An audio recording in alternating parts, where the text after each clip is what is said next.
السلام علیکم ناظرین، ترکیہ اردو میں خوش آمدید۔ آج ہمارے ساتھ بہت اہم مہمان موجود ہیں۔ کمانڈر فیصل شبیر، پاکستان کا تمغہ بصالت کا اعزاز انہیں حاصل ہے، اور پاکستان بحریہ کے ممتاز آفیسر رہے ہیں۔ مختلف محاذوں پر ان کی خدمات جو ہیں وہ میسر رہی ہیں۔ وار کالج سے اور چائنا کے ایک نیول وار کالج سے ان کی گریجویشن رہی۔ آج کل میری ٹائم ایکسیلنس سے وابستہ ہیں، اور اکیڈیمیا میں بھی مختلف جامعات میں یہ پڑھاتے رہے۔ اپنی مہارت اور تجربے سے طلباء کو مستفید کیا انہوں نے۔ تو آج خصوصی طور پر ہماری اس پوڈ کاسٹ میں انہوں نے وقت دیا ہے، ہم ان کا شکریہ ادا کرتے ہیں۔ بہت شکریہ سر، آپ تشریف لائے۔ آپ کا بہت شکریہ کہ آپ نے انوائٹ کیا ترکی اردو پہ۔ جی جی۔ اور تو آج سر آپ سے تو بہت ہم چاہیں گے کہ 6 ستمبر کا بھی مارکہ ہے، اور بھی بہت سے مارکے ہیں، تو ان سب کے اوپر بھی بات کریں گے، اور کچھ آپ کی ذاتی زندگی کے تجربات سے بھی مستفید ہوں گے۔ ساری باتیں کرنے سے پہلے فوری طور پہ تو میں یہ چاہوں گا کہ ابھی جو حالیہ مارکہ حق برپا ہوا، اس میں سب کی زبان پر ہے اور سب جانتے ہیں، پاک فضائیہ نے تو 6 طیارے دشمن کے تباہ کر دیے۔ 10 کور جو ہے اس نے بھی کشمیر کی بارڈر پر آگے جا کر دشمن کو مختلف چوکیاں بھی تباہ کیں۔ تو پاکستان بحریہ نے بھی کچھ کیا، یا بھارت بس دیکھتا ہی رہا اور ڈر کے پیچھے ہی رہا؟ اس میں بیسیکلی جو آپ کہتے ہیں نا کہ ایئر فورس نے نو ڈاؤٹ بڑا اچھا پرفارم کیا، ہمیشہ کی طرح۔ 65-71 میں بھی ایئر فورس نے بہت اچھا پرفارم کیا تھا، اور ابھی بھی ان کی حکمت عملی بڑی اچھی رہی، جس کی وجہ سے 6-0 کا رزلٹ ہم نے اچیو کیا ہے، اس میں نو ڈاؤٹ اباؤٹ اٹ۔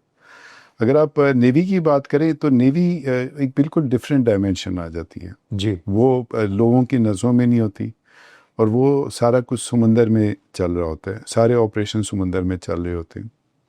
اگر آپ اس مارکہ حق میں دیکھیں، اس سے پہلے ہم نے ان کا ایئر کرافٹ ڈیٹیکٹ کر لیا تھا، مطلب اسی دوران ہی یہ جو کشمکش چل رہی تھی ہماری؟ یہ 6 سے 10 تاریخ تک ہوا تھا، 6 سے 10، 4 اور 5 کی درمیانی شب ہم نے ان کا ایئر کرافٹ اپنے پانیوں میں ڈیٹیکٹ کر لیا تھا۔ جب آپ ایئر کرافٹ ڈیٹیکٹ کر لیتے ہیں تو کا مطلب ہے کہ وہ شارٹ ایک کل ہے، اگر یعنی وہ پھر بھاگ نہیں سکتی کہیں پر، اور ہمارے ایئر کرافٹ نے ڈیٹیکٹ کیا تھا اس کو، اور ہمارے ڈفرینٹ سینسرز تھے شپس کے، باقی چیزوں کے۔ لیکن یہ ہے کہ اس وقت وار بریک آؤٹ نہیں ہوئی تھی، لیکن وہ ایک کلیئر سگنل تھا کہ ہم چوکس ہیں، بالکل ایفیشینٹ ہیں، ہمیں پتہ ہے کہ کون کیا کر رہا ہے، کس ٹائم پہ انڈیا کی موومنٹ کون سی ہو رہی ہے، یہ ساری چیزیں تھیں۔ مطلب وار شروع ہونے سے پہلے ہی ہم نے ایک ان کو مضبوط میسج دے دیا۔ بالکل ایسی ہے، ایگزیکٹلی اسی طرح کا ایک اسٹریٹجک میسج چلا گیا تھا کہ ہم بڑے افیکٹو ہیں اور ہمیں اپنا دفاع کرنا آتا ہے۔ اس میں اگر آپ دیکھیں تو اس میں ہمارا نیوی کا بیسیکلی یہ کام ہوتا ہے کہ سی لائنز آف کمیونیکیشن کو کلیئر رکھیں۔ سی لائنز آف کمیونیکیشن کا مطلب یہ ہے کہ جتنے بھی شپس، مرچنٹ شپس، جتنا بھی تجارت کا سامان لے کے آ رہے ہیں، 100% جو ہمارا آئل آ رہا ہے خلیج سے، وہ بر وقت صحیح طریقے سے ہمیں مہیا ہو۔ اگر اس میں تھوڑی سی بھی کہیں پر گیپ آ جاتا ہے، کہیں پر رک جاتی ہیں وہ چیزیں، تو اس کا عام آدمی پہ بھی بڑا افیکٹ آتا ہے۔ جیسے آپ نے دیکھا ہوگا کئی ملکوں میں لائنیں لگ جاتی ہیں، فیول اویلیبل نہیں ہے، اور کوئی چیزیں اشیاء خردو نوش اویلیبل نہیں ہیں، تو اس طرح کے مسئلے مسائل۔ تو یہ نیوی ہے جو کہ سی لائنز آف کمیونیکیشن، جس کو آپ کہہ لیں کہ ایک ہائی وے ہے جہاں سے شپس آ رہے ہوتے ہیں، کہ ان کو ہم نے بحفاظت پاکستان کی بندرگاہوں میں پہنچانا اور یہاں سے آگے ٹھیک ہے، میرا خیال ہے کہ اس کو مزید آگے جا کے یہ تو کرنا ہی ہے۔ میں تھوڑا سا فوکس کرنا چاہ رہا تھا کہ اسی جو ہماری جو جنگ تھی اس میں مطلب یہ کہ جب ہم نے آغاز میں ان کو ایک مضبوط میسج دے دیا، تو تھرو آؤٹ پھر انہوں نے کوئی حرکت نہیں کی، یا کوششیں کرنے کی وہ کرتے رہے؟ نہیں، یہ بیسیکلی ایک انہوں نے جنرل ایک جیسے کہتے ہیں نا، جیسے بالی ووڈ کا چل رہا تھا نا کہ انہوں نے لاہور پورٹ فتح کر لیا، کشمیر کراچی میں انہوں نے اٹیک کر دیے، جی، تو یہ بھی اسی کی ایک کڑی تھی کہ انہوں نے کہا جی کہ ہمارا ایئر کرافٹ کیریئر آ گیا، اور وہ نہیں تھا ایسا کچھ؟ نہیں، ایئر کرافٹ کیریئر انہوں نے ہاربر سے نکالا، اچھا، اور اپنے ایریے میں رہے، اپنے ایریے میں رہے، اور اس سے وہ 700 کلومیٹر دور تھے ہم سے۔ 700 کلومیٹر 700 دور، کلو اور شور دور مچا دیا کہ جس طرح جیسے وہ اٹیک کرنے آ رہے ہیں اور پتہ نہیں کیا کچھ کرنے آ رہے ہیں جیسے لاہور میں انہوں نے پورٹ بندر پورٹ بنا دی تھی. ایگزیکٹلی. تو دس از واٹ ہیپن. اب اس میں اگر آپ دیکھیں تو ہماری سب مرینس، ہمارے شپس، ہمارے ایئر کرافٹ سارے چوکس تھے اور سارے اپنی اپنی پوزیشنز پہ تھے، اور وہ ان کو کنٹینیوسلی مانیٹر کر رہے تھے کہ وہ اگر قریب آتے ہیں تو ہم نے ان کو کیسے ڈسٹرائے کرنا. تو یہ ابھی انہوں نے پانی چھوڑ کے تو وہ ذرا لاہور والی پورٹ کو ذرا ثابت کرنے کی بھی کوشش کی ہے نا، وہ جی بیچارے پاکستان میں پانی آیا ہوا تھا. تو شاید انہوں نے وہی پہلے فور سائٹڈنس تھی ان کی کہ شاید یہ پورٹ ہی بن جائے گا. لیکن اس میں اب آپ یہ دیکھیں نا کہ 700 کلومیٹر دور تھے، اور اس کے بعد اگر آپ ان کا شپ دیکھیں نا جو ایئر کرافٹ کیریئر، وہ mid size aircraft carrier ہے وکرانت، یعنی کوئی بہت بڑا نہیں ہے، درمیانے سائز کا، یعنی تقریباً 45,000 ٹن کا. جبکہ اگر آپ اچھے بڑے سائز کے کیریئرز دیکھتے ہیں ان پہ ایئر کرافٹ ہوتے ہیں تقریباً 80 سے 90 ایئر کرافٹ ہوتے ہیں، جیسے امریکنز کے پاس ایئر کرافٹ کیریئر ہیں، وہ بڑے سائز کے ہوتے ہیں، وہ پوری دنیا میں آپریٹ کرتے ہیں. جیسے آپ نے سنا ہوگا کہ بیری بیڑا ان کا امریکیوں کا ادھر آ گیا، ادھر چلا گیا، یا پیسیفک میں پاکستان چلا انتظار میں رہتا گیا. ہے، پاکستان میں تو آتا ہی نہیں ہے بعض اوقات، بالکل. یہ بھی مسائل ہیں. لیکن آپ اس میں یہ دیکھیں نا کہ جو ان کا انڈینز کا ایئر کرافٹ کیریئر ہے اس پہ ٹوٹل کے 10-12 MiG-29 پرانی ٹیکنالوجی کے ایئر کرافٹ. اب آپ مجھے بتائیں کہ JF-17 اور ہمارے جو ایئر کرافٹ تھے ایئر فورس کے، ان سے تو رافیل ہم نے گرا دیے، رافیل گرائے، SU-30 گرایا، MiG-29 گرایا، ایون میراج بھی سنا ہے کہ گرایا. اب MiG-29 اگر ان کے پاس 10-12 اس ایئر کرافٹ کیریئر پہ ہیں، وہ اسی کی حفاظت کر لیں تو بڑی بات ہے. کیونکہ انہیں ڈر یہ تھا کہ اگر ایئر کرافٹ کیریئر وہ ہمارے قریب بھی تھوڑا سا بھی لے کے آئے، اور اگر ہمارے پاس ایئر فورس کی سپورٹ ہے، ہمارے اپنے میری ٹائم پیٹرول ایئر کرافٹ ہوتے ہیں نیوی کے، ہمارے شپس کے پاس لانگ رینج میزائلز ہیں، سب مرینس کے ہیں ہمارے پاس، تو انہیں ڈر یہی تھا کہ اگر ہم نے ایئر کرافٹ کیریئر ان کا ڈبو دیا تو وہ کدھر جائیں گے. مطلب اس کو تو انہوں نے نا ایک شو کرنے کے لیے کہ جیسے بلو واٹر نیوی ہیں، پاور پروجیکشن کے لیے وہ پیش کرتے ہیں. لیکن جب انہوں نے دیکھا کہ ہم لوگ اتنے زیادہ چوکس ہیں، ہر چیز مطلب اپنی اپنی جگہ پہ ہے، اور کسی وقت بھی ان پہ تھریٹ یہ آ سکتا ہے کہ ان کے ایئر کرافٹ کیریئر کو یا ان کے شپس کو ہماری سب مرین یا ایئر کرافٹ یا لانگ رینج میزائل سے ہم ان کو ہٹ کر سکتے ہیں. تو دونوں نے اس میں خیریت رکھی کہ وہ اس سے اور نیچے چلے گئے اور کاروار پورٹ میں جا کے بند ہو گئے. جو کہتے ہیں نا ہلنا بھی نہیں، ہلنا بھی نہیں، ایگزیکٹلی. تو وہ بلکہ اور نیچے جا کے دوسری پورٹ میں جا کے گھس گئے اور سیکیور کر لیا اپنے آپ کو. انہیں یہی ڈر تھا کہ اگر زیادہ سا باہر بھی رہے تو یہاں پر ہی آ کے پاکستان نیوی ان پہ اٹیک نہ تو کرے. یہ تو پاکستان نیوی کی بہت بڑی کامیابی ہے. ایگزیکٹلی. لیکن وہی بات ہے نا کہ آنکھ اوجل پہاڑ اوجل کی بات ہے کہ وہ پہاڑ اوجل یہ اس طرح سے پروپیگیٹ نہیں ہوتی، اور اس طرح سے وہ پروپیگیٹ نہیں ہوتی، نظر نہیں آتی چیزیں. لوگ اور قوم بھی اس سے اویئر نہیں ہو پاتی کہ سمندر کے پانیوں میں کیا کچھ ہو گیا. اب جیسے 8 ستمبر جیسے ہم مناتے ہیں نیوی ڈے کے طور پہ، اگر آپ دیکھیں تو ہسٹری سے ہم سبق نہیں سیکھتے. انڈیا نے اگر ہسٹری سے سبق سیکھا ہوتا تو شاید وہ اتنا بھی اقدام نہ کرتے کہ اس ایئر کرافٹ کیریئر کو تھوڑی دیر کے لیے باہر لاتے، دو ایک دن کے لیے اس کو کوئی ہوا لگاتے اور واپس لے جاتے. اچھا سر، یہ جو 65 کی جو وار تھی تو اس میں پاکستان اور انڈیا کے درمیان جو سمندر کے محاذ پر جو مارکا ہوا، اس میں آپریشن سومنات پاکستان کا بہت مشہور ہوا. جی تو میں چاہوں گا کہ اس حوالے سے بھی آپ تھوڑی سی ڈیٹیل سامنے رکھیں. تو جس سے آپ کہہ رہے ہیں نا کہ آپ نے اشارتاً بات کی تھی کہ انڈیا سبق نہیں سیکھتا تو ماضی کے تجربات سے، تو وہ ماضی کا تجربہ ذرا کھل کے آپ ذرا بتائیں ناظرین کو. ابھی آپ یہ دیکھیں 65 کی وار جب ہوئی اور انڈیا نے 6 ستمبر کو پاکستان پہ لینڈ بارڈرز پہ اٹیک کیا، تو آرمی نے نو ڈاؤٹ بڑا منہ توڑ جواب دیا سیالکوٹ سیکٹر اور ادھر ساری جگہوں پہ. اور پھر اس کے بعد 7 سپٹمبر کو ایئر فورس نے ان کے بہت سارے بیسز تباہ کیے اور بہت سارے ایئر کرافٹ ان کے تباہ کیے. وہ بھی ایک ہسٹری میں ریکارڈڈ ہے. عالم کا ریکارڈ.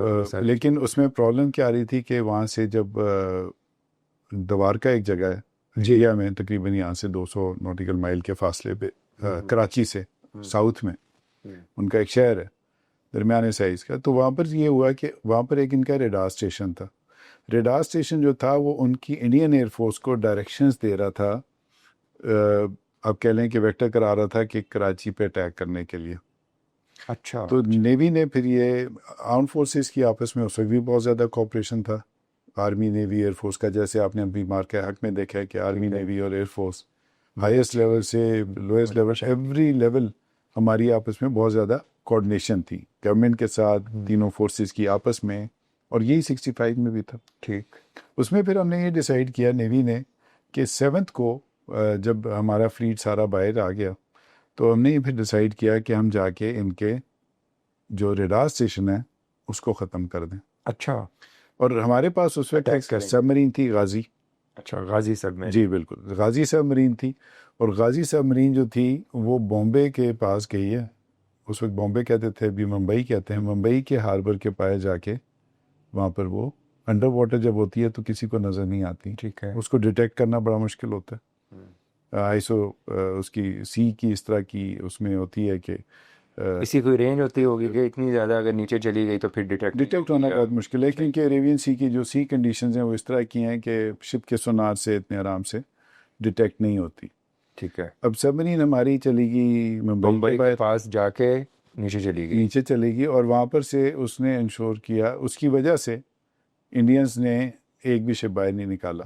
Okay okay. اگر آپ اس کو اور ریلیٹ کریں مار کے آگ سے تو وہ بھی نیچے رہے اور پھر واپس پورٹ میں چلے گئے. صحیح صحیح. بیکاز آف پرابلی کہ ہمارے پاس جو سبمرینز اتنی لیتھل ہیں کہ انہوں نے کہا کہ ہم رسک نہیں لیتے ایئر کرافٹ کیریئر کو باہر رکھنے میں, اور جس پہ ہیں ٹوٹل کے 8-10 ایئر کرافٹ, اور وہ بھی MiG 29 جو کہ اسی کی حفاظت کر لیں تو بڑی بات ہے.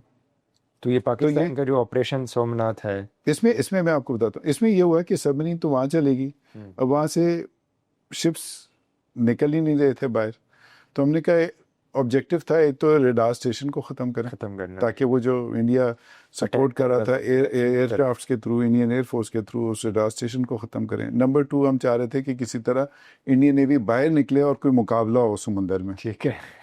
ہمارے 7 ڈسٹرائرز, عالمگیر ان کو لیڈ کر رہا تھا, اس میں بابر بھی تھا, اور بھی شاہجہاں تھا, خیبر تھا, ٹیپو سلطان تھا. یہ سارے شپس ایک لائن میں گئے ہیں, اور رات کو مڈ نائٹ 7 اور 8 تاریخ کی درمیانی شب پہ انہوں نے ایک سنگل لائن فارمیشن میں گئے, آپ کہتے ہیں نا ایک سیدھی لائن میں گئے, اور اس کے بعد انہوں نے اپنی گنس موڑی ہیں دوارکا کی طرف. ٹھیک ہے. اور تقریباً ڈسٹینس ہوگا کوئی 10 کلومیٹر کا انڈین شور سے, زمین سے 10-12 کلومیٹر, جبکہ 12 ناٹیکل مائل تو ان کا ٹیریٹوریل واٹرز ہے, یعنی ان کے ایریا میں تھے ہم, جو ان کا اپنا لینڈ تھا. اور وہاں سے ہر شپ نے 50 گولے مارے ہیں اس شہر پہ. اچھا. یعنی اب آپ اس سے اندازہ کر لیں کہ 7 شپس تھے تو 350 گولے ہم نے 4-5 منٹ میں دوارکا ختم, اڑا کے رکھ دیا. مطلب یہ ہسٹری میں ریکارڈڈ ہے کہ اتنے زیادہ شپس نے اس دور میں 65 میں, یعنی یہ ہم سنتے تھے کہ پرانی 200 سال پہلے 100 سال پہلے اس طرح کی وارز ہوتی تھیں. اچھا, وہ مطلب بالکل اتنا بڑا فیلئر تھا ان کا کہ وہ بالکل اس کو فورس ہی نہیں کر سکے نہ, پھر جب آگے کہ ہمارے شپس آ گئے پہنچ گئے اور انڈیا کی شور پہ پہنچ گئے, اور وہاں پر ہم نے 5 منٹ میں 350 گولے مارے. اور خیر خیریت سے الحمدللہ اپنا آبجیکٹیوز پورے کر کے واپس بھی آ گئے. لیکن انڈیا کا کوئی نہ شپ ملا, نہ کوئی ایئر کرافٹ ملا, نہ کوئی نکلا. ان کو یہی ڈر تھا کہ اور زیادہ ان کی کیجویلٹیز نہ ہو. ٹھیک. اور سبمرین جو ہماری وہاں پر ممبئی ہاربر کے باہر تھی, بیریا کا, اس کی وجہ سے وہ ڈر کے مارے باہر ہی نہیں. بیریا کا پھر یہ کریڈٹ ہے کہ یہ جو آپریشن سومناتھ کا جو جھٹکا دیا ہوا تھا شروع میں ہی, بالکل وہ پھر نسلوں تک نفسیاتی ایک برتری پاکستان کی یہ بھی ہے. اب وہ باتیں زیادہ ہیں, جیسے لاہور پورٹ ہو گیا, یا جی انہوں نے اتنے ہمارے ایئر کرافٹ گرا دیے, 3 مہینے بعد ان کے بیانات آ رہے ہیں ابھی کہ جی پاکستان کے ہم نے جہاز گرائے, جبکہ اس کا کوئی ثبوت ہی نہیں. بڑی دلچسپ صورتحال تھی نا, مطلب کہ اب یہ جو جہاز گرے وہ تو بالکل اس کو مطلب کنفیوز, اور اب ان کو تو سمجھ ہی نہیں آ رہی تھی کہ یہ ہو کیا رہا ہے. باقی دنیا بتا رہی ہے کہ بھائی آپ کے جہاز گر گئے ہیں, بلکہ اور ٹرمپ صاحب بھی وہ اعلان کر کے تھک گئے. بالکل. اور اس میں مزے کی بات جو ایئر فورس والی بیٹل ہوئی ہے اس میں کسی نے لائن آف کنٹرول کراس نہیں کیا. وہ بھی BVRs ہیں نا, بیونڈ ویژول رینج میزائلز ہیں. ٹھیک. ان کے میٹیور تھے, ہمارے پاس PL-15 تھے. ہماری رینج تقریباً 250 کلومیٹر کی ہے, ان کی رینج 200. اور تو ان کے پاس S-400 سارا ایئر ڈیفنس سسٹم لگا ہوا تھا, لیکن وہ بھی کچھ نہیں کر سکا. بلکہ ہم نے جا کے ان کا S-400 بھی اڑا ہے. وہ آپ نے دیکھے ہی ہوگا ٹی وی پہ جس میں وہ انڈین پرائم منسٹر نے پیچھے کھڑا کر کے کہہ رہے ہیں کہ ایسے کچھ ہوا ہی نہیں. لیکن یہ بڑا زبردست تھا. اور اس میں ٹیکنالوجی سے زیادہ میں کہوں گا ٹریننگ کا بھی فیکٹر ہے. جی اگر آپ کو امپورٹنٹ آتی ہے یعنی چیز تو ہے سامنے لیکن اس کو استعمال کیسے کرنا ہے, جی کیا ٹیکٹکس لگانی ہے, کس طرح سے کرنا ہے, کیسے آپس میں کمیونیکیشن کرنی ہے, اور کیسے سیکنڈز میں آپ نے ڈیسیجنز لینے ہیں, وہ ٹریننگ سے آتا ہے, پریکٹس سے آتا ہے. اور دوسری بات سب سے بڑی بات ہے کہ جو جذبہ ہے, ایسا ہی ہے, شہادت کا جذبہ, ایسا ہی ہے. اور وہ جو اللہ کی طرف سے ہمیں اتنی کہتے ہیں نا کہ اگر جنگ میں کام آ گئے تو شہید ہو گئے, اس سے بڑا رتبہ کیا ہو سکتا ہے. وہ تو آپ تا حیات زندہ رہتے ہیں جو ہے. یہ بھی ایک بہت بڑا فیکٹر ہوتا ہے. بالکل ایسا ہی ہے. اچھا میں اب یہ چاہوں گا کہ ایک تھوڑا سا اگر آپ کوئی تقابلی جائزہ کر لیں کہ پاکستان بحریہ کی اور انڈین نیوی, ان کی مطلب کیا کیپیسٹی ہے, کیا صورتحال ہے, جنگی صلاحیت کتنی ہے ان دونوں کی. نہیں, اگر آپ سائز میں دیکھیں یا ان کا بجٹ دیکھیں, وہ ہم سے 8-10 گنا زیادہ بجٹ ہے انڈیا کا. 8-10 گنا زیادہ بجٹ ہوتا ہے انڈین نیوی کا. لیکن ان کے پاس سائز بھی اتنا ہی بڑا ہوتا ابھی ہے. تقریباً ان کے پاس 130-135 شپس ہیں. اچھا, اور وہ 2030 تک ان کا ارادہ ہے کہ 175 شپس تک لے جائیں گے. ہمارے پاس ٹوٹل 50. ہمارے پاس 50 شپس. لیکن بات وہی ہے نا کہ آپ کی ٹریننگ, آپ کا اکوپمنٹ, اس کو استعمال کیسے کرنا ہے, گورنمنٹ آرم فورسز کی آپس میں کوہیژن, یہ سارے فیکٹرز بڑا رول پلے کرتے ہیں. اب لوگ یہ بھی سوال کرتے ہیں کہ پاکستان کے پاس ایئر کرافٹ کیریئر کیوں نہیں ہے. ایئر کرافٹ کیریئر کی ہمارے ساتھ ریکوائرمنٹ نہیں ہے. مطلب انڈیا ہمارا دشمن ہے جو بالکل ساتھ نیبر میں ہے. یہ ان کے لیے ٹھیک ہے جنہوں نے دوسرے اوشنز میں جا کے آپریٹ کرنا ہے. یہاں سے آپ اٹلانٹک میں جا کے, کہ جیسے امریکنز ہیں, یعنی وہ آپریٹ کر رہے ہوتے ہیں کبھی ایشیا میں, کبھی پیسفک میں, کبھی اٹلانٹک میں, تو ان کے بیڑے موو کر رہے ہوتے ہیں. ہماری ضرورت تو صرف انڈیا ہے, انڈیا کے علاوہ تو باقی تو چاروں طرف ہمارے دوست ہیں. اور یہ پروون ہے. مطلب انڈیا اپنے آپ کو جیسے کہتے ہیں نا شو کرنا چاہتا ہے کہ جیسے وہ نیٹ سیکیورٹی پرووائڈر ہے, کہ وہ سارے انڈین اوشن میں سیکیورٹی اس کا مسئلہ ہے, یا اس نے سارے لوگوں کو پرووائڈ کرنی ہے, سارے نیشنز کو لک آفٹر کرنا ہے. لیکن وہ جو ایک مت انہوں نے ایک بنائی ہوئی تھی, وہ بڑی بری طرح سے متاثر ہوئی ہے میرے خیال میں اس مارکہ حق کے بعد. یعنی ایک امیج انہوں نے ایسا بالی ووڈ والا کریٹ کیا تھا کہ جیسے وہ چائنا سے بھی آگے ہیں, اور پتہ نہیں اکانومی ان کی کہاں سے کہاں پہنچ گئی, اور وہ کیا کریں گے. لیکن اپنا حال انہوں نے دیکھ لیا. ابھی یہ چائنا بھی جو ہے وہ پریڈ, فوجی پریڈ چائنا کی, وہ اس میں جو ہے وہ بھارت شریک نہیں تھا, مودی صاحب نہیں تھے, پاکستانی پرائم منسٹر بالکل طور پہ موجود تھے. بالکل ایسی وہ شنگھائی کانفرنس کے بعد انہیں رخصت کر دیا پریڈ میں, تو پھر وہ رشیا, پاکستان, اور وہ بڑی بالکل ایسی یہ ایک بڑا میسج دینے والی پکچر تھی. بالکل ایسی, مطلب چائنا کی ٹیکنالوجی نے بھی پروو کیا, اور ہماری کمپیٹنس آپ کہہ لیں, ہماری انڈیجنس بہت زیادہ ڈیولپمنٹس ہوئی ہیں اس عرصے میں, جس کی وجہ سے ہم سکسیزفل رہے ان سارے آپریشنس میں. اچھا سر, یہ میں چاہوں گا کہ ہم ڈسکس کریں کہ پاکستان اور ترکیہ کے درمیان جو تعلقات ہیں وہ خاصے مضبوط ہیں, اور مطلب حکومتی سطح پر بھی اور ملٹری لیول پہ بھی ہمارے بہت سے پروجیکٹس اکٹھے چلتے ہیں, اور عوامی سطح پہ بھی پاکستان اور ترکیہ میں کارداش کی آوازیں وہاں پہ آتی ہیں. بالکل کوئی پاکستانی وہاں پہ جاتے ہیں ایسی, تو یہ ایک بھائی چارہ جو ہے اس کی ایک ہسٹری بھی ہے, اور وہ ہسٹری پاکستان سے زیادہ ترک عوام زیادہ جانتی ہے. ایسی میں نے خود بھی فیل کیا ترکی کے مختلف مواقع پر دوروں میں, کہ وہ لوگ پاکستان کے ساتھ تعلقات کی ہسٹری کو جتنا مضبوطی سے سمجھتے ہیں کہ پاکستان میں اس حوالے سے اتنی اویئرنیس نہیں ہے. بالکل. تو میں یہ پوچھنا چاہوں گا کہ نیوی کے کیسے تعلقات ہیں. خود ترکیہ کا بھی جو بحری جو ان کی صلاحیت ہے وہ بہت مضبوط ہے, اور بہت ان کا کام ہے سمندر کی مختلف گہرائیوں میں. تو پاکستان اور ترکیہ کے درمیان ابھی حال ہی میں کچھ اکٹھے پروجیکٹ بھی چل رہے ہیں, تو اس کی کچھ تفصیلات اگر آپ رکھیں سامنے. ان پروجیکٹس کی بات کرنے سے پہلے میں آپ کو تھوڑا سا ہسٹوریکل بیک گراؤنڈ بتا دوں. میرا بھی ترکیہ جانے کا اتفاق ہوا ہے. وہاں پر ایون علامہ اقبال کے نام پہ روڈ بھی ہے. بالکل ایسا ہی ہے. یعنی اب آپ اس سے اندازہ کریں کہ ہمارا کتنا زیادہ ان کے پاس. اس کی ریزن یہ ہے کہ علامہ اقبال کی علامتی قبر بھی انہوں نے وہ رومی کے مزار کے ساتھ ہی بنائی ہوئی ہے. اچھا جی جی جی اب آپ اس سے اندازہ کر لیں کہ جیسے آٹومن امپائر تھی. جی آٹومن امپائر خلافت موومنٹ آپ نے سنا ہوگا. جی جی جی جی جی جی. مولانا شوکت علی, مولانا محمود علی, ان لوگوں نے اس کو لیڈ کیا. مطلب ہمارا یہی تھا کہ آٹومن امپائر رہنی چاہیے, خلافت سے یہ رہنی تعلقات چاہیے. تب سے تعلقات تھے. علامہ اقبال نے اس پہ نظمیں لکھی ہیں. بالکل بالکل. یعنی اس طرح کے کام ہوئے. تو ہم تو ہمیشہ سے پھر اس کے بعد ان کے جو بڑے گریٹ لیڈر عطا ترک آئے تھے, کمال عطا ترک, ان کو بھی سپورٹ کیا علامہ اقبال نے. مطلب اس میں یہی تھا کہ ایک مسلم امہ کا کانسیپٹ ہونا چاہیے. جی اور اس لحاظ سے, اور ترکی کے لوگوں کو یہ چیزیں یاد ہیں اسی طرح, ایسا ہی ہے. اور وہ ہم سے بڑی محبت کرتے ہیں پاکستانی عوام سے. اور اگر آپ آرم فورسز کی بات کریں تو آرم فورسز یہ ہمیشہ سے ترکی کے ساتھ بڑے اچھے ریلیشن ہیں.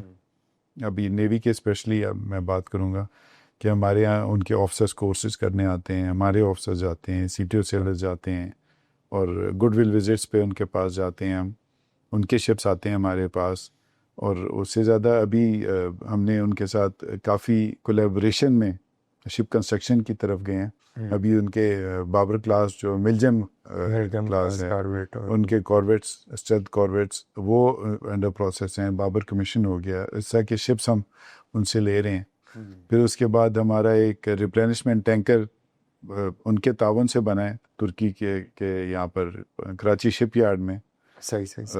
اس کے بعد ہم ابھی ایک اور چیز جناح کلاس فریگیٹ, اس پہ کام کر رہے ہیں ترکی کے ساتھ مل کے. یعنی پاکستان اور ترکی ایک نئے ڈیزائن کا فریگیٹ بنانے کے لیے اس پہ کام چل رہی ہے, ان کے ساتھ کولیبریشن چل رہی ہے.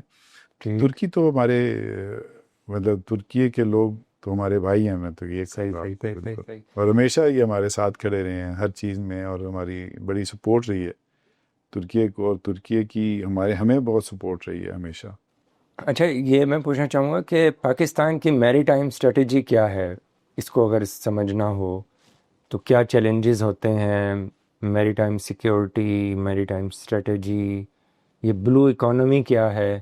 تو یہ جو ٹرمینالوجی استعمال ہوتی ہیں, تو اس کو اگر تھوڑا سا آپ سمجھا سکیں تو جو ہے ناظرین اس کو آسانی ہوگی. دیکھیں, میری ٹائم اسٹریٹجی سیکیورٹی کی جب بات کرتے ہیں نا, تو اس میں کافی سارے تھریٹس ہوتے ہیں, ٹریڈیشنل, نان ٹریڈیشنل. اس میں اگر ہم ٹریڈیشنل تھریٹس لیتے ہیں تو اس میں اس طرح کے آ جاتے ہیں, جیسے پائریسی ہوگی, اسمگلنگ ہوگی,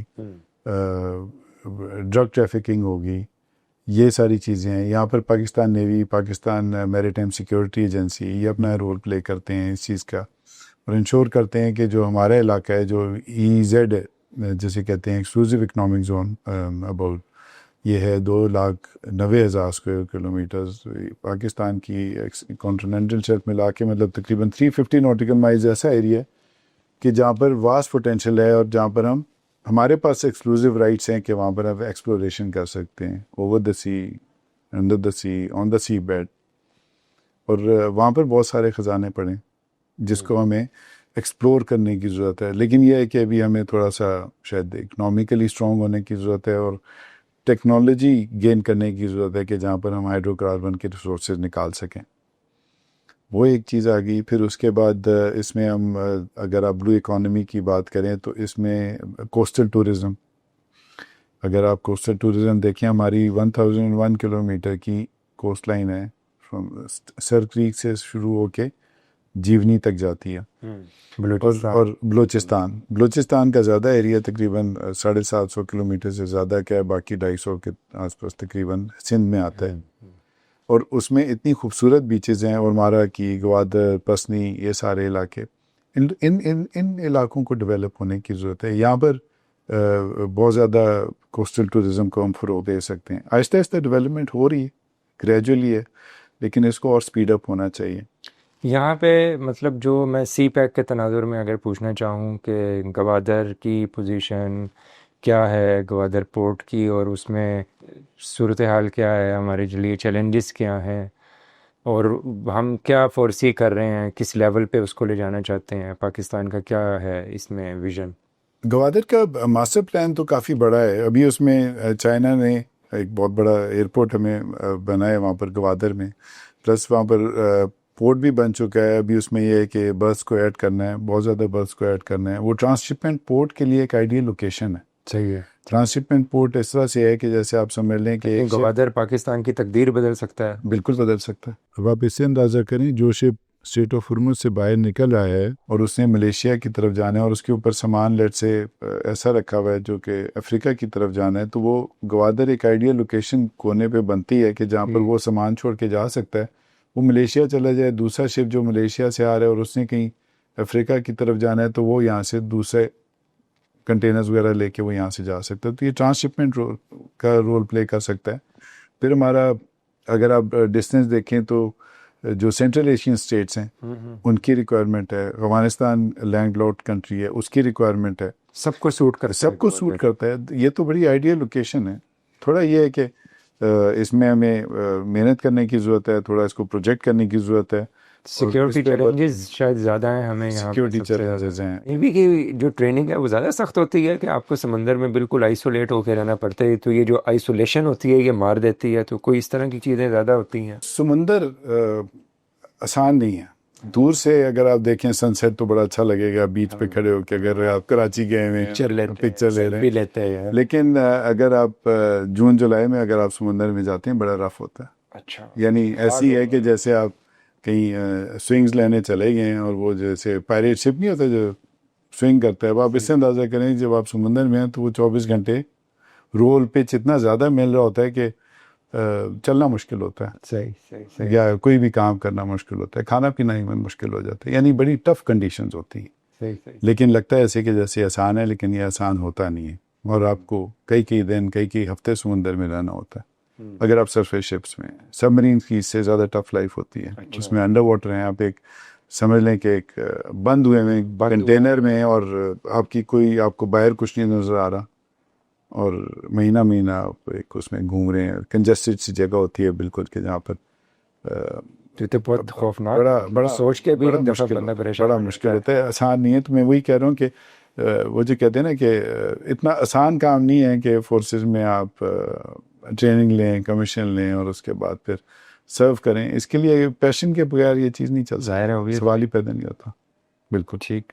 تو پھر میں نے آپریشن جوائن کی تھی، اور پھر اس میں بیسیکلی میں آپ کو چلتے اس میں بیسیکلی نیوی پہلے 3 ڈائمینشنل فورس تھی، اب تو 4 ڈائمینشنل فورس ہے. یعنی اگر آپ ٹریننگ کرتے ہیں اکیڈمی میں، آفسر اگر نکلتے ہیں، ایون سی پی او سیلرز بھی، جوان بھی، تو ان کے پاس چوائس ہوتی ہے 4 جگہوں پہ جانے کی. اچھا. یعنی وہ سرفیس شپس پہ رہ سکتے ہیں، ٹھیک ہے. وہ سب مرینز کے لیے آپٹ کر سکتے ہیں، ٹھیک ہے. وہ پائلٹ بن سکتے ہیں، ٹھیک ہے، نیوی کے اندر جو جہازیں اڑانے کی، صحیح. یا وہ ایس ایس جی کمانڈوز وہ بن سکتے ہیں، ٹھیک ہے. یا پھر وہ مریینز میں بھی آپٹ کر سکتے ہیں. آپ کیا رہے؟ میں سرفیس شپس پہ رہا تھا کیونکہ مجھے سرفیس شپس نے ہمیشہ فیسنیٹ کیا. اچھا. اور اس میں اگر میں پرسنل آپ بات کریں تو مجھے بڑی خوشی ہوتی ہے، فخر محسوس ہوتا ہے کہ میں نے پی این ایس راجشاہی کمانڈ کیا. اچھا. یہ کیا؟ یہ بیسیکلی گن بوٹ ہے جو ابھی بھی پاکستان نیوی میں ہے. آپ اندازہ کریں کہ یہ 1966 میں کمیشن ہوئی تھی، اور یہ اور اس طرح کی 3 بوٹس اور 4 بوٹس پاکستان نے خریدی تھی ایسٹ پاکستان میں اس وقت ریورائن آپریشنز کے لیے. ٹھیک ہے. اور جب وہ ڈبیکل ہوا 16 دسمبر 1971 کا، تو اس میں اس شپ پہ جو اس وقت کے سی او تھے اور باقی آفسرز تھے اور جوان تھے، ان لوگوں نے ڈیسائیڈ کیا کہ ہم نے سرنڈر نہیں کرنا. اچھا. جب اس طرح کی بات ہوئی، پتہ چلا کہ سرنڈر کرنے کی بات ہو رہی ہے، انڈیا نے وہاں پر اپنا شپس وغیرہ ڈپلوائے کیے ہوئے تھے اور وہ کسی کو نکلنے نہیں دے رہے تھے. اور اس میں جو سی او تھے اس وقت لیفٹیننٹ سکندر یاد خان، اور ان کا جو عملہ تھا باقی، اور یہ لوگ تقریباً 47 لوگ تھے. ان لوگوں نے ڈیسائیڈ کیا کہ چاہے جان جائے لیکن ہم نے سرنڈر نہیں کرنا اور ہم نے یہاں سے نکلنا. اچھا.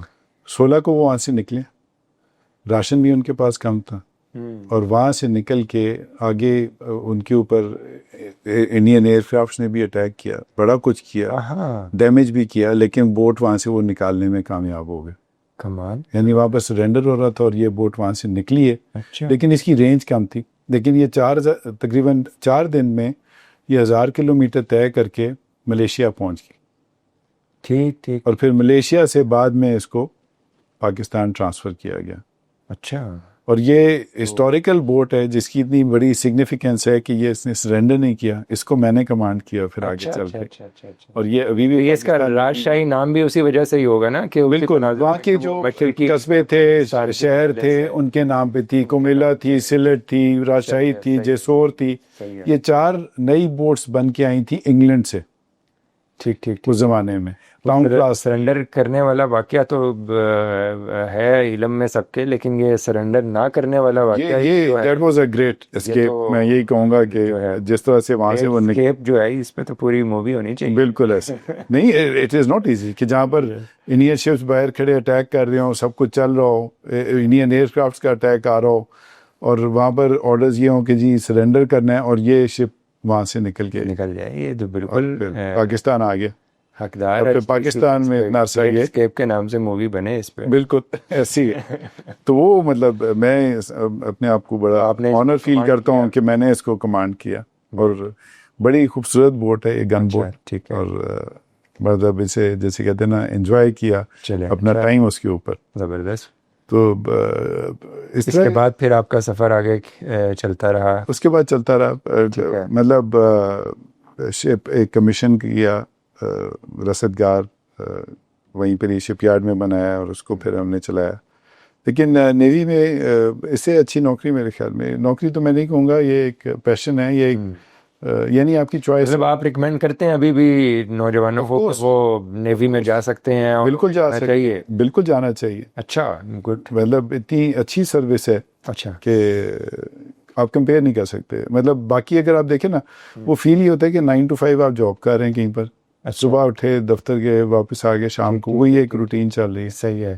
تو ہم لوگ کبھی شپس پہ ہیں، کبھی ہم سمندر میں کسی علاقے میں جا رہے ہیں، کبھی ایکسرسائز پہ جا رہے ہیں، پھر واپس آ گئے، پھر کچھ عرصہ زمین پہ کام کر لیا، پھر دوبارہ سمندر میں چلے گئے، پھر ڈفرینٹ کنٹریز میں جانے کا اتفاق ہوتا ہے، وہاں پر لوگوں سے نیوی سے انٹریکٹ کرتے ہیں. یعنی ورسٹائل قسم کی یہ ہے. اگر آپ یہ دیکھیں ہماری جو ایویشن ہے، ان کے پاس ہیلی کاپٹرز ہیں، ان کے پاس ایئر کرافٹس ہیں، میری ٹائم پیٹرول ایئر کرافٹ، ان کا اپنا کام ہے. پھر ایس ایس جی جو آپ بات کر رہے تھے نا کہ نیوی کے زیادہ ٹف ہیں یا آرمی کے، نیوی والے جو کمانڈوز ہوتے ہیں نا، وہ آرمی کے ساتھ چراٹ بھی پورا کورس کرتے ہیں، اور اس کے بعد سمندر میں بھی ان کی ڈبل ایکسرسائز، یعنی سمندر میں کئی کلومیٹر ہاتھ پیر باندھ کے ان کو سوئم کراتے ہیں. یعنی جسے کہتے ہیں نا ہیومن جو چیزیں باندھ کے سوئم کرانا ہے کلومیٹرز میں. یعنی اس طرح کی چیزیں بھی ہوتی ہیں جو کہ بیونڈ امیجنیشن لگتی ہیں کہ یہ کیسے کر لیتے ہوں گے، لیکن وہ اسپیشل آپریشنز پیس ٹائم میں بھی، وار ٹائم میں بھی کرتے ہیں. یعنی اس طرح کے لوگ بھی ہوتے ہیں جو والنٹیئر کرتے ہیں، جوائن کرتے ہیں. اچھا. پھر آپ مرینز کو دیکھ لیں. مرینز بیسیکلی ایمفیبیس وارفیئر کا رول ہوتا ہے. یعنی آپ کہہ لیں جیسے سر کریک ہو گیا، وہاں پر یعنی کریک ایریا نا، تو وہ کبھی وہاں پر پانی آ جاتا ہے، کبھی وہاں پر زمین ہوتی ہے. اس جگہ پہ آپریٹ کرنے کے لیے بھی ہمیں اسپیشلائز لوگ چاہیے ہوتے ہیں. وہاں پر پاکستان نیوی کی عام ہے مرینز، جو کہ سدرن جو ہمارا انڈیا کے ساتھ بارڈر لگتا ہے سر کریک کا، وہاں پر کا بھی ایک ایشو چل رہا ہے کہ ہم کہتے ہیں کہ یہ بارڈر لائن جو ہے نا سر کریک کے آگے کی طرف ہے، وہ کہتے ہیں تھوڑی اس سائڈ پہ. اس پہ ڈبیٹ کافی چلتی رہتی ہے. وہ ایک متنازع مسئلہ کشمیر کی طرح ایک عرصے سے چل رہا ہے. تو وہاں پر ہمارے بڑے چوکس لوگ بیٹھے رہتے ہیں. جب یہ مارکہ حق ہوا تو ہمارے مریض وہاں پر چوکس بیٹھے ہوئے تھے، اور انہوں نے کسی کو قریب نہیں آنے دیا انڈیا سے اس بارڈر کی سائڈ پہ. Good, great. یہ ملٹیپل رولز ہیں نیوی کے. چلیں، بہت شکریہ سر، آپ کے ساتھ بڑی اچھی اور دلچسپ گفتگو رہی ہے. اور پاکستان بحریہ کی جو دھاگ جو ہے وہ سن 65 میں قائم ہوئی تھی آپریشن سومناتھ کے واقعے کی وجہ سے. بالکل. تو وہ مارکہ حق تک جو ہے وہ دھاگ برقرار ہے. جس طرح سومناتھ کا جو مارکہ تھا، اس کی کئی نسلوں تک جو ہے وہ یاد رہا اور ان کے حواسوں پر وہ چھایا رہا. بالکل. تو میرا خیال ہے کہ اب یہ مارکہ حق والا بھی جو مارکہ ہے، نیوی نے جو جا کے اٹیک کر کے ان کو خبردار کر لیا تھا، تو یہ بھی ان کی جو ہے وہ آنے والے کئی سال تک جو ہے وہ ان کے حواسوں پہ چھایا رہے گا. بالکل پاکستان بحریہ انشاءاللہ تعالی اسی طرح ہی پوری اپنی تندہی کے ساتھ جو ہے وہ اپنی سروسز جو ہے وہ خدمات سر انجام دیتی رہے گی. اور اس میں چلتے چلتے میں یہی کہوں گا کہ اس میں جتنی عوام کی سپورٹ ہوتی ہے نا، ٹھیک، عوام کی سپورٹ ہوتی ہے تو یہ ساری چیزیں ہوتی ہیں. ڈیفینیٹلی. مطلب کوہیژن بڑی ضروری ہے، عوام کی، فورسز کی، گورنمنٹ کی. جب ایک پیج پہ ہوتے ہیں تو یہ ہم اس طرح کے مارتے رہے ہیں اور دیکھیں نا، مارتے رہیں گے. عوام تو جب بھی انڈیا کے ساتھ پاکستان کا کوئی مارکا ہوا ہے بالکل تو ہمارے عوام ساتھ نے، کھڑی رہی ہے، بالکل عوام ہم سے آگے. بلکہ جتنے بھی کوئی کسی قسم کے اگر کوئی سیاسی اختلافات بھی ہوں تو عوام مارکے میں ساتھ ہوتی ہے. بالکل ایسی آپ دیکھیں کہ اپنی نگرانی میں توپیں چلوائیں. ایسی ہے. بہت شکریہ. جب انہوں نے ڈرونز دیکھے تو وہ بڑا زبردست تھا. Thank you very much. Thank you.